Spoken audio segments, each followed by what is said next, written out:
Señoras, señores, amigos del CSD, muy buenas tardes y bienvenidos una vez más al Centro Superior de Estudios de la Defensa Nacional. Hoy les hacemos una propuesta del todo atractiva, puesto que se trata de la presentación de un libro singular que se titula Así nació la Legión, antecedentes históricos y jurídicos. Un libro escrito por don Luis María Cazorla Prieto, amigo de esta casa, jurista, académico y catedrático, a quien doy la bienvenida al centro y le agradezco muy sinceramente que esté esta tarde con nosotros. Él ha estudiado el tema en profundidad y además relata de forma magistral los aspectos históricos y jurídicos que antecedieron a la creación de la Legión. Él analiza todas las particularidades desde el punto de vista de la problemática política, económica, de tipo jurídico, de relaciones internacionales e incluso relacionados con la opinión pública. El libro que hoy presentamos está prologado por la ministra de Defensa, quien pone en valor, lógicamente, no solo el trabajo del autor, sino también el trabajo de la Legión y lo que supone esta institución o esta unidad para las Fuerzas Armadas, por su contribución a lo largo de la historia y por ser una verdadera fuente de inspiración en lo que son los valores y virtudes militares. La publicación del libro se produce además en su primera edición en un momento muy oportuno, puesto que la primera edición se publicó en el año 2020, coincidiendo precisamente con el centenario de la fundación de la Legión. Desgraciadamente, este año, como todos sabemos, pues hemos venido padeciendo pues el azote de esta terrible pandemia y todo el boato y la puesta en valor de todos los actos de celebración de la Legión pues no han tenido pues el alcance que todos hubiéramos deseado. No obstante, sirva esta pequeña contribución y la publicación de este libro y la presentación del libro pues para poner en valor también a la Legión, que es algo de lo que también nos sentimos particularmente orgullosos. Pues bien, para presentar el libro hemos adoptado un formato que yo considero que va a ser muy atractivo para todos ustedes, puesto que el propósito de la presentación del libro, al fin y al cabo, no es otra que la gente termine leyéndolo, y hemos organizado una mesa redonda en la que está, lógicamente, el autor y además dos generales del Ejército de Tierra con una vasta experiencia como legionarios, a quienes les presentaré a todos ustedes en un minuto. Si me lo permiten, primero me gustaría presentar al autor. El señor don Luis Cazorla Prieto es licenciado y doctor en Derecho, catedrático de la Universidad Rey Juan Carlos, abogado del Estado, letrado de las Cortes Generales, inspector de servicios del actual Ministerio de Economía y Hacienda y académico de número de la Real Academia de Jurisprudencia y Legislación de España. Es autor de una veintena de libros de carácter jurídico y ha sido también director o coautor de otros tantos, además de una ingente cantidad de artículos, publicaciones, colaboraciones y conferencias. También tengo que decir con orgullo que es conferenciante habitual de esta casa, de lo cual nos sentimos muy orgullosos también. Bienvenido una vez más, don Luis, y muchas gracias de nuevo. Muchas gracias. También nos acompaña el excelentísimo señor Teniente General don Miguel Martín Bernardi, segundo jefe de Estado Mayor del Ejército de Tierra, quien ha servido en la Legión durante más de 15 años. Él ha ejercido el mando de unidades legionarias en todos los empleos, teniente, de capitán, de teniente coronel, y ha culminado esta historia de mando en unidades legionarias con el mando del tercio Alejandro Farnesio, el cuarto de la Legión con sede en Ronda. Como oficial general ha sido secretario general del mando de personal y jefe de la División de Operaciones del Estado Mayor del Ejército.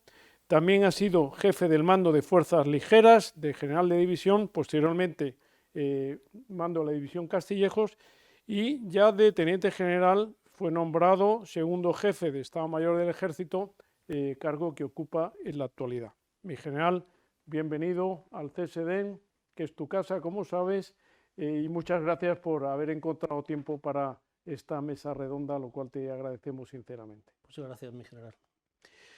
Y por último, presentarles al tercero de los intervinientes en la mesa redonda, general de división, don Miguel Vallenilla García de Gamarra, que es el director de la Escuela Superior de las Fuerzas Armadas de esta casa, mi segundo de a bordo, como decimos en la terminología de la Armada.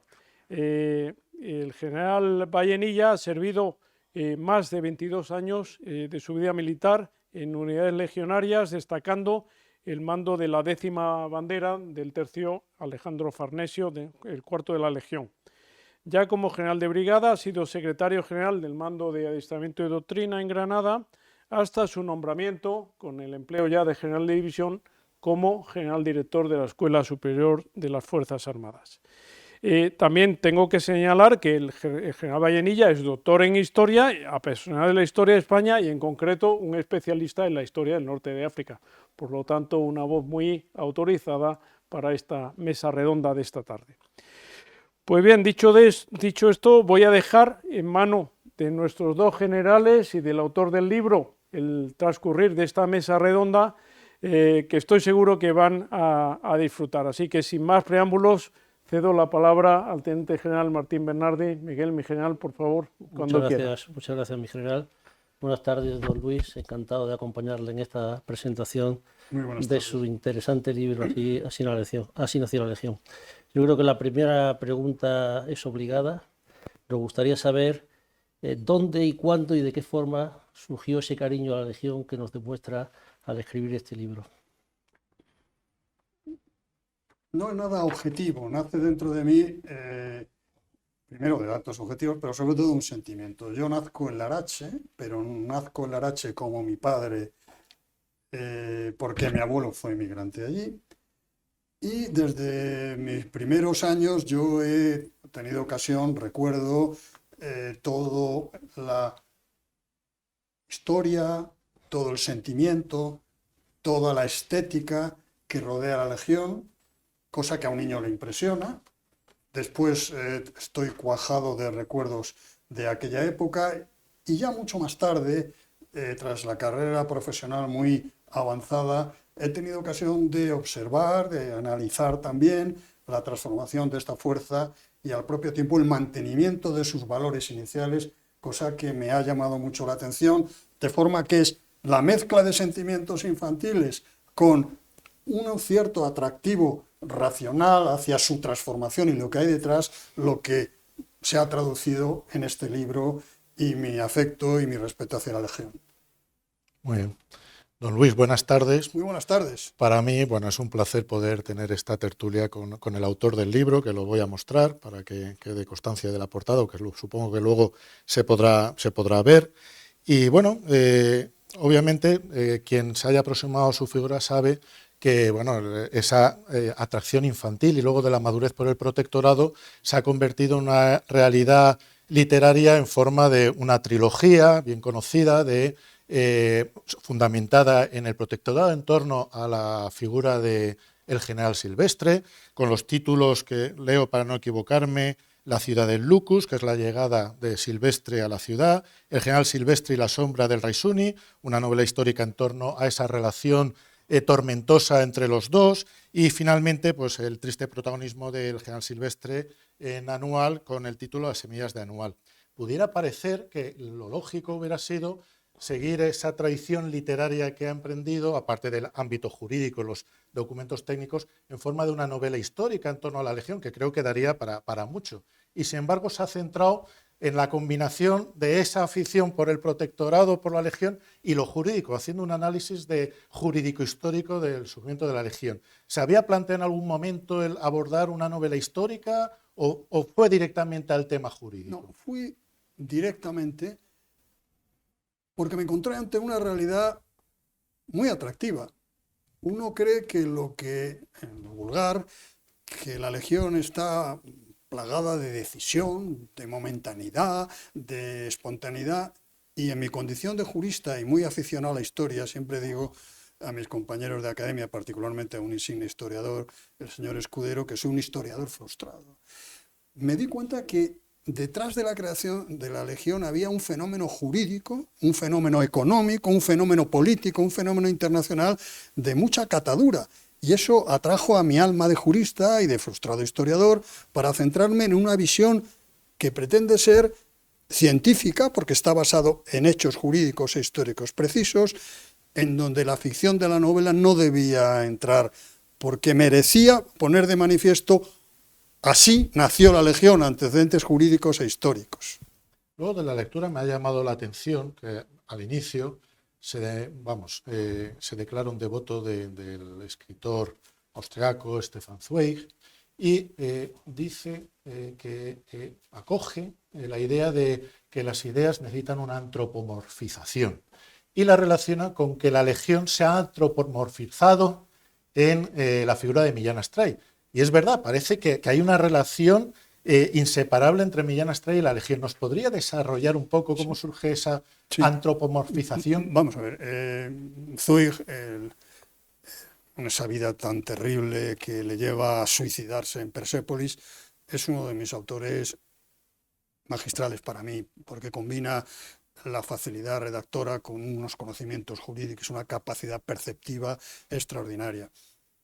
Y yo me apropio de ese. Cuando redacto en los días de pandemia este texto, estaba leyendo la biografía de María Antonieta. Y ahí habla de que para todo proyecto es esencial encontrar quien lo encarne, quien su razón vital sea eso, que convierta en la esencia de su vida tal proyecto. Y la Legión lo encontró en Millán Astray, y Millán Astray, Millán Terreros, lo encontró en la Legión, porque la razón de su vida, su tumba dice: aquí yace un legionario, está aquí. Es decir, se produjo una combinación de un proyecto en ciernes que llevaba mucho en cocción y, por otra parte, quien lo encarne. Y ese proyecto, al atraparlo, la personalidad de Millán Astray se convierte en la razón de su vida y se produce una mezcla verdaderamente explosiva, entre comillas, para entender, de fuerza, de rigor, de avance. Muy bien, don Luis. Nos dice... Cambio de tercio, sí, cambio de tercio, naturalmente. Aunque los dos estuvimos en el cuarto. Ya. Por cierto, un imposible. Un cuarto tercio es una cosa imposible. Es verdad. No, pero es con mayúscula. Claro. Pues muy bien. Califica el proceso de creación de la Legión de guadianesco, es decir, este proceso aparece, desaparece, recibe grandes impulsos, parece que hay un parón total, y cuando hace el análisis, que es el análisis, digamos, central del libro, lo achaca a que hubo problemas de distintos tipos. Hubo problemas políticos, hubo problemas diplomáticos y hubo problemas militares. Me gustaría profundizar en cada uno de ellos. Desde el punto de vista político, ¿cuál considera que fueron las principales dificultades que se encontraron y de qué forma finalmente se pudieron vencer? Desde un punto de vista político, para ir a la esencia de las cosas, la gran dificultad es que España carecía de proyecto colonial y carecía de ejército colonial. Francia tenía política colonial encarnada, antropomorfizada, y me cambio de tercio mirando al general, en Lyautey. España no la tenía, Francia tenía ejército colonial, y España se ve envuelta en una guerra en donde empiezan a caer quintos, en donde empiezan a caer los que proceden de clases populares, no tiene un ejército profesional y al propio tiempo nace el intento, a través de distintas fases y proyectos, de crearlo. Pero encuentra oposición. No sé si me ha preguntado por la oposición... política.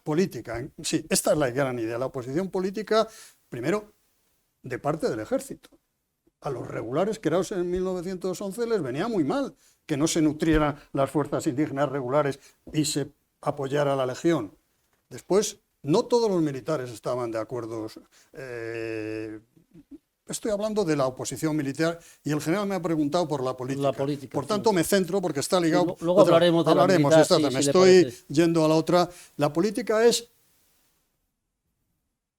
la inestabilidad de los gobiernos, la falta de una cierta política, creer que tienen que crear un ejército colonial pero no dar los pasos económicos ni al propio tiempo políticos, y después una oposición política importante de sectores republicanos, sectores socialistas y parte de la prensa.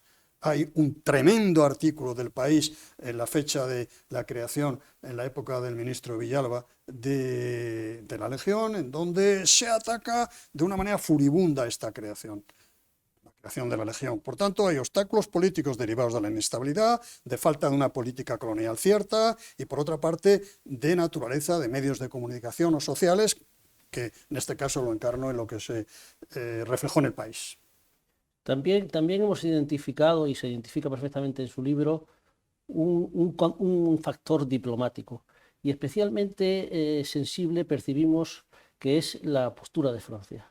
Así como Francia inicialmente apoya la visita de nuestro fundador, Millán Astray, a Argelia, a ver cómo funciona la Legión extranjera francesa, en una actitud contradictoria, puso todas las pegas posteriormente para que la Legión española fuera una realidad.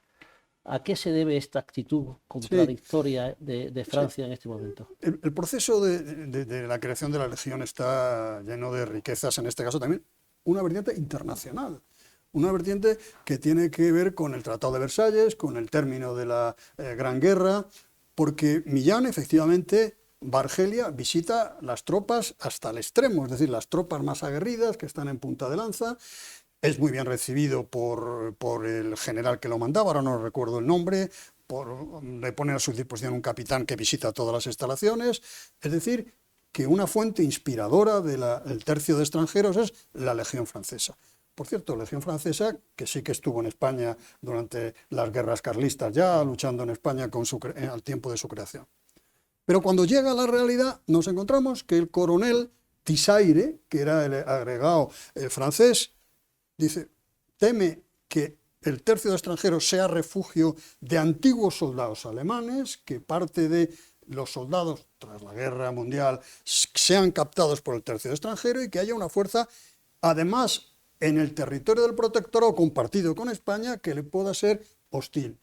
Y alega el Tratado de Versalles diciendo, oiga, que en el Tratado de Versalles impedía la captación de militares alemanes para ejércitos regulares. Entonces se produce un debate, el Ministerio de Asuntos Exteriores, en el libro está reflejado en los documentos, se hace eco de eso, pero por fin Eza, que era el ministro de la guerra, que da el impulso definitivo, no hace caso, dice a España no se aplica el Tratado de Versalles, nosotros éramos potencia neutral y permita que emplee una expresión tan impropia del CSD. Se pasa por el forro la opinión francesa. Pues sí, pues terminamos con el tercer factor, que el que he hablado antes, que es el factor militar. Esa oposición militar, ¿de dónde partía y por qué existía? Es muy curiosa y nos encontramos además con personajes en esa oposición muy curiosos. Por ejemplo, bueno, he apuntado efectivamente las fuerzas regulares, todavía embrionarias, todavía el grupo de Larache se ha creado poco antes, se está nutriendo, es decir, ven en la Legión que el foco económico, político y militar se iba a repartir con esta nueva fuerza. Después, es curioso cómo hay dentro del generalato quienes no ven bien la posibilidad de que un soldado extranjero se pueda incorporar a esta fuerza.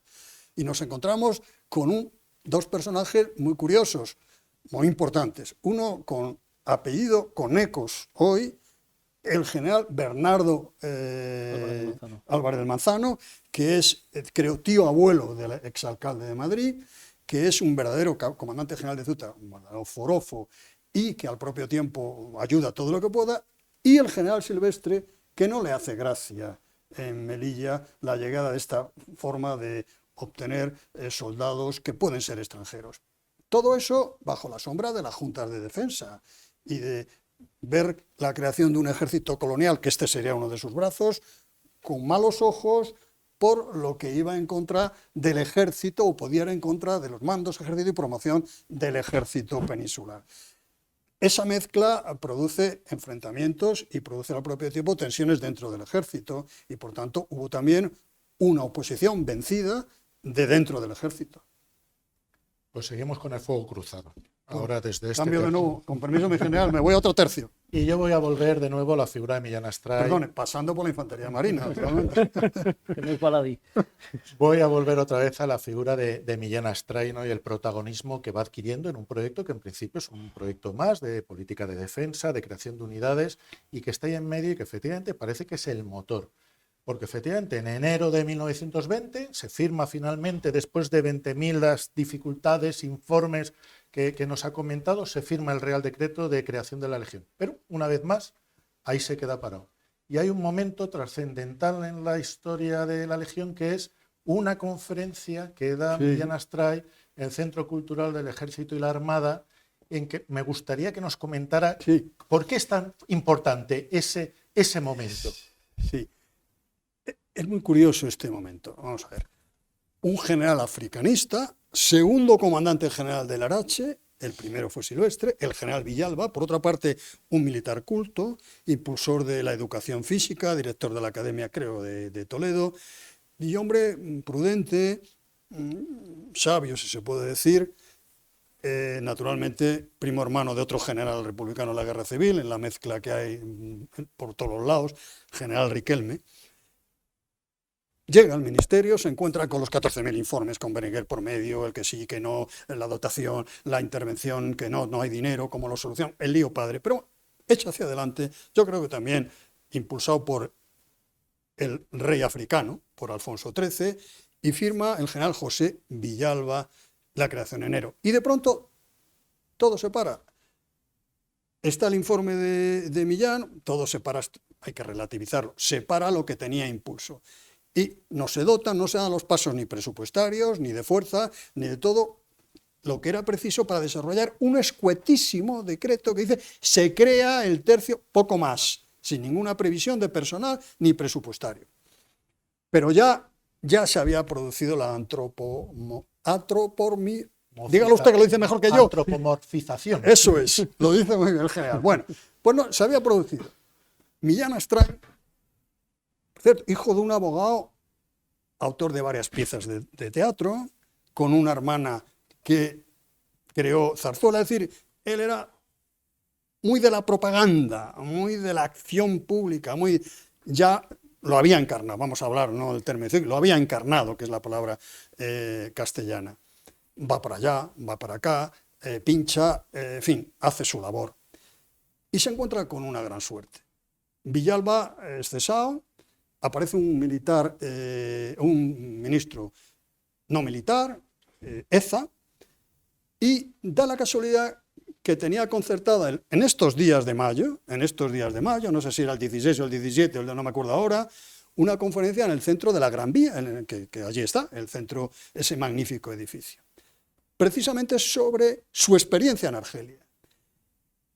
Y este señor consigue que a la conferencia vaya el ministro. Fíjense ustedes que va el ministro a una conferencia de hoy, a un teniente coronel en este centro para hablarle de la Legión y de su experiencia en Argelia. Va el ministro, va el jefe del Estado Mayor, bueno, todo tipo de autoridades militares. Y allí pronuncia una vibrante, porque él era un gran propagandista, una brillante, vibrante, no sé si ya brillante, pero vibrante desde luego que sí, conferencia en donde expone las ventajas de la creación, al propio tiempo el por qué en la Primera Guerra Mundial ha tenido tanta importancia la Legión Francesa, es decir, hace la propaganda al extremo de su idea, de lo que él encarna. Y allí estaba, fíjense ustedes lo que eso supone en la realidad, pónganse hoy que a un teniente coronel que va a dar una conferencia allí sobre cualquier tal, va al ministro y el jefe del Estado Mayor, el jefe... el generalato, vaya, los mandamases en la materia. Y al término de la conferencia acaba diciendo ese término tan conocido que aquí estamos, como Lázaro dijo, levántate, dijo Jesús a Lázaro, pues así nos levantaremos como legión. Y acaba así como el general Vallenilla bien expone en su libro. Bueno, pues esto no es histórico, pero he visto recogido incluso en su libro, mi general. Iba a decir en su libro, mi general. Y que a la salida le dice, no te preocupes, general, que me pongo a ello. Bueno, pues se pone tanto a ello que en el mes de septiembre el nuevo decreto, con consignación presupuestaria, vence los problemas internacionales, internos, de la intervención de guerra y marina, que le dice que no hay dinero, que a ver dónde lo sacas. Bueno, pues Eza los vence, en septiembre está el decreto, las plantillas a 1 de octubre, por tanto, el empuje final es la vibración que transmite, el convencimiento que es capaz de trasladar, entre otros, a Eza, ministro Millán Astráin, en el centro de la calle Gran Vía. Hemos visto también, porque nos lo ha comentado ahora, de que parte de esta ralentización de la puesta en marcha de la Legión es la falta de un proyecto colonial.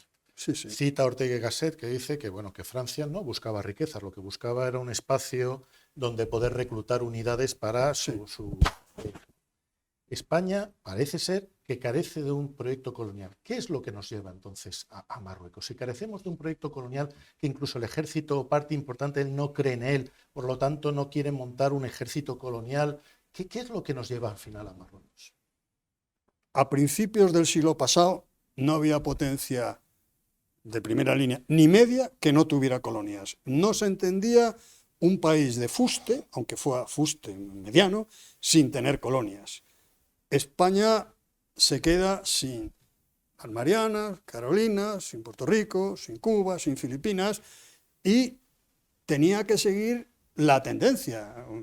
Recordemos la Alemania peleándose por expandir su imperio colonial, el imperio colonial francés en inglés, es decir, eso es una moda. Recordemos Italia peleándose en Libia, en Abisinia, y su zona de expansión, arrancando de las españolas, digo españolas, Melilla y Ceuta, era esta. Estaba al rebufo de lo que creía que si había de tener una actuación internacional requería una colonia. Lo que ocurre es que se planta allí como subarrendataria, es decir, primero firma con Marruecos el tratado Francia y después en noviembre, creo recordar el 26 de noviembre del año 12, es Francia la que firma con España. Nosotros somos subarrendatarios del protectorado.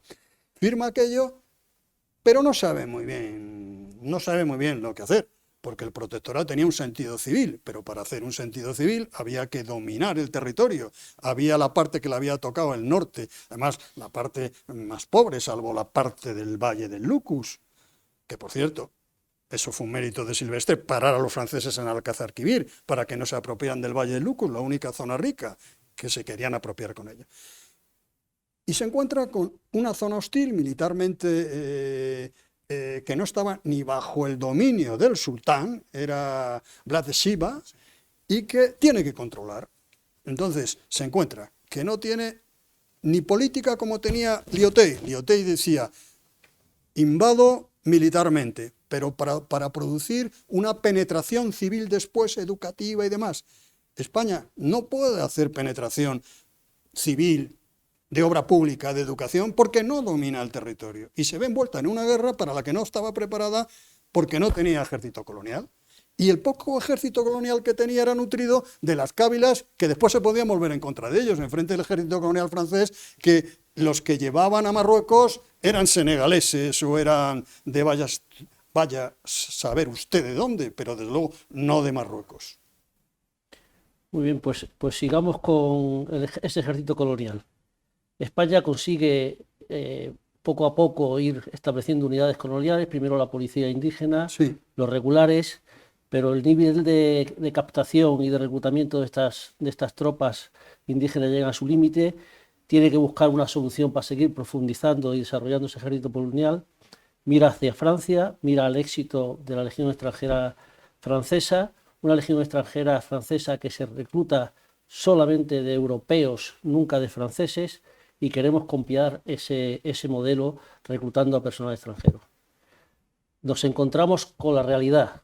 La Legión Española choca con que no es capaz de captar más allá del 20% de extranjeros. A este respecto me gustaría hacerle dos cuestiones. Primera, ¿cuál fue la razón de que la Legión Española no pudiera seguir progresando en ese intento de captar un número suficiente de extranjeros? Y la segunda, para mí más interesante, ¿cómo es posible, siendo la base de la Legión, el tercio de extranjeros entonces, esa captación de personal extranjero, cómo a pesar de haber fracasado en ese intento, cómo consiguió sin embargo la Legión consolidarse, llegar a tener éxito y 100 años después seguir teniendo a la Legión Española como un elemento de vanguardia de nuestras Fuerzas Armadas? Sí, en cuanto Lo primero, la Legión francesa, hasta donde yo sé, se nutría no solamente, no franceses efectivamente, pero no europeos, sino se nutrían de todo su imperio colonial, que era enorme, y España no tenía. Y en segundo lugar, Millán Astráin, que era un gran productor de imagen, vendedor de ideas, de creación de ilusiones, encuentra un ideario muy basado en el Bushido, como sabemos. Por cierto, el Bushido japonés, que se lee, que se lo traduce, él lo traduce del español, pero del francés, que estaba traducido al francés, porque Millán Astráin se desenvolvía en francés y así también en Argelia se pudo desenvolver por el idioma. Entonces, es capaz de crear un ideario atractivo para aquellos que no encuentren en la vida ordinaria el aliciente, que quieran buscar una nueva vida, que quieran encontrar algo más allá de lo que estaban viviendo entonces.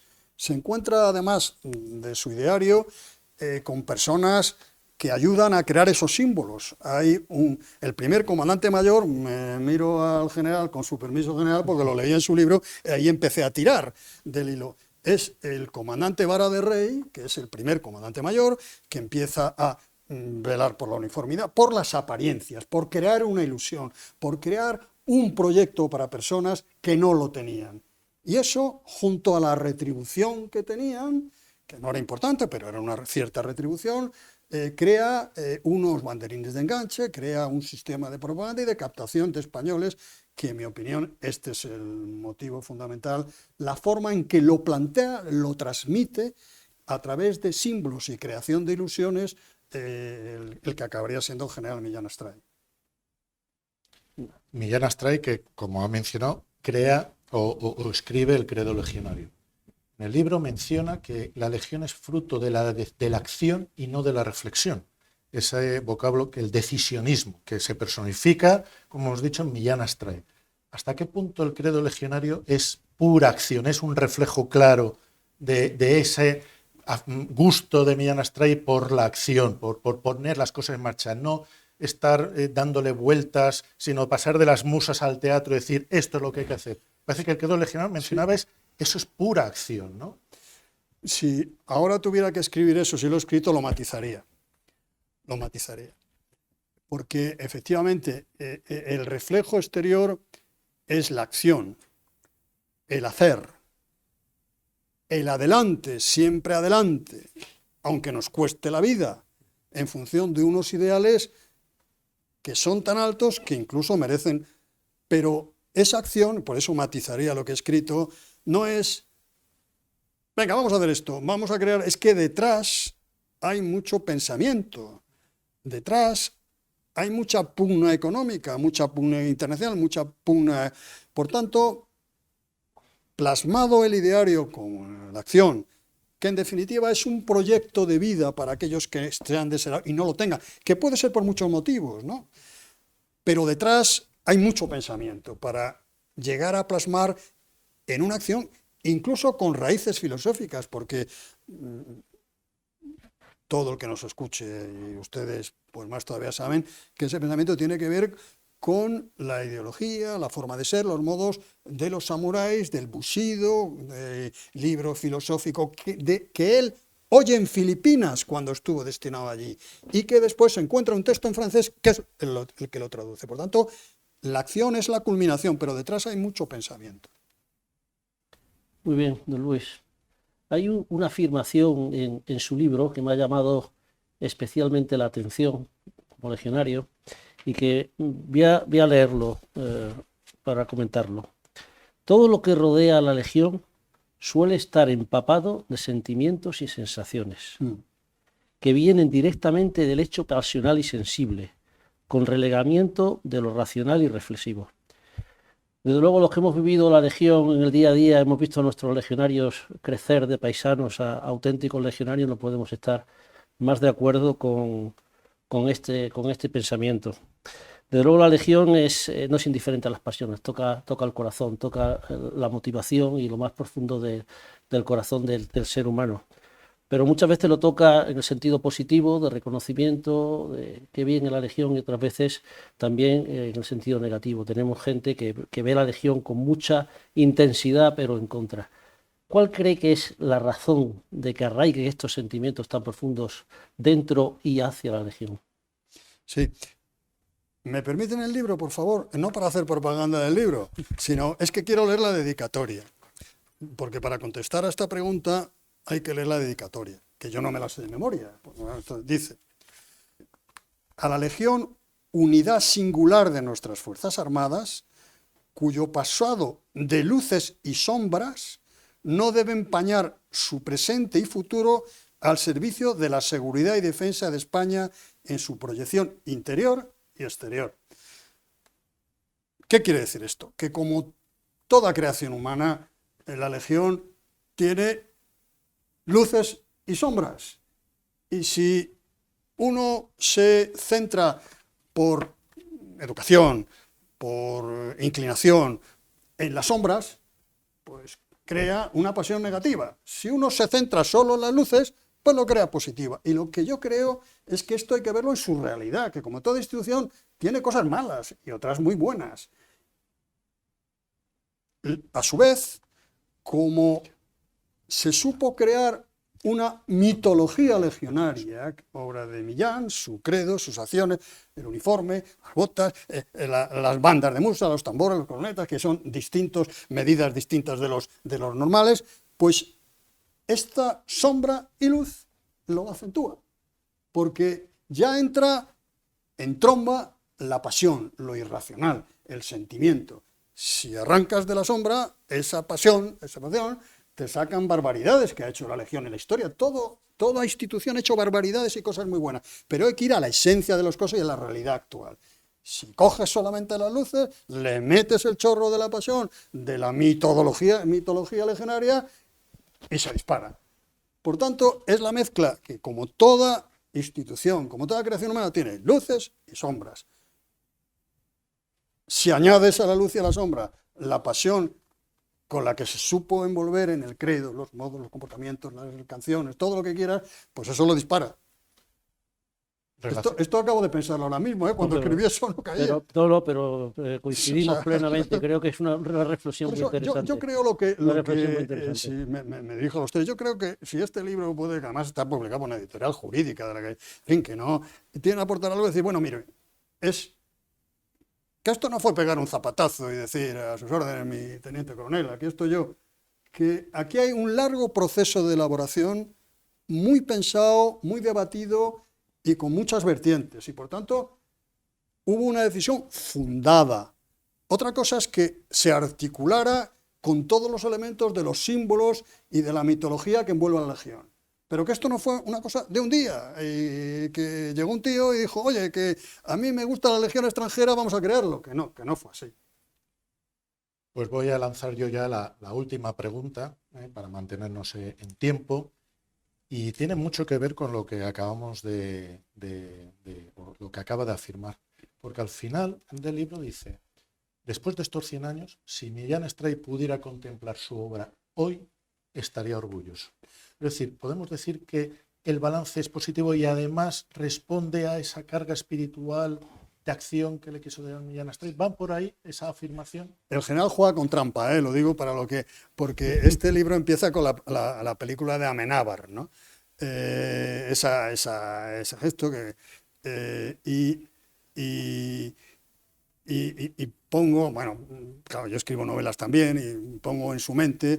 Y digo, bueno, pues a pesar de eso, claro, que ese lado tiende a exponer un lado malo, pero ¿quién va a negar las barbaridades en Asturias y algunas que hicieron en la guerra civil? Como el otro bando también, ¿y quién va a negar lo bueno de Melilla cuando llegan allí las dos banderas y va a negar lo bueno que está haciendo la Legión en las misiones actuales? Pues hay de todo.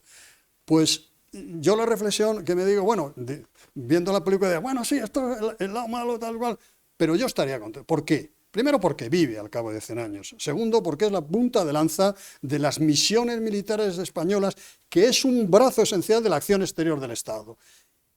Y tercero, como digo ahí, yo creo que le pongo en palabras del general Muñoz Grandes, Generales, les pregunto, ¿cuál es la unidad del ejército español experimental de la nueva brigada que se quiere crear? Contesten ustedes. Sí, sí, la brigada de la Legión. Pues ya está. Eso no lo he dicho yo, lo han dicho los generales. Lo digo. Bueno, pues don Luis, creo que estamos perfectamente en el tiempo que nos habíamos emplazado. Es un auténtico placer escucharle hablar de la Legión, un jurista, un catedrático, profesor, un académico de la jurisprudencia, hablando de temas como este, la Legión. Desde luego, a nosotros los militares nos produce un auténtico orgullo. Su discurso está lleno de emoción, de pasión. Yo diría que es un discurso vibrante y brillante, Bueno, no sé. emulando algunas de las características de las que usted hablaba sobre Millán Astray. Yo le voy a pedir disculpas por haberle sometido a este fuego cruzado, pero creo que en definitiva ha sido un fuego lleno de experiencia, de sabiduría, de conocimientos, y estoy convencido de que nuestros espectadores, la gente que nos sigue, pues habrá disfrutado con esta presentación y que estarán, como es lógico, deseando leer su libro. Sí. Así que... Bueno, pues mi general, en este momento tan agradable de legionario a legionario, pasando por el infante de marina, yo tengo que decir que para mí es una satisfacción estar aquí, que estoy muy contento y que espero haber transmitido vibración jurídico-histórica en este caso. Desde luego que sí, don Luis. Pues reitero mi agradecimiento igualmente al teniente general Martín Bernardi. Muchas gracias, mi general, por habernos acompañado. Al general Vallenilla, igualmente por habernos enriquecido con todo ese conocimiento histórico y la participación en esta mesa redonda. Y a todos ustedes, desde luego, pues por acompañarnos y ser fieles a estos capítulos que emitimos desde el CSDN con el propósito pues de divulgar estos asuntos relacionados con la seguridad y defensa y con la historia militar de España que están pues dentro de nuestras misiones. Así que muchísimas gracias y muy buenas tardes a todos. Muchas gracias.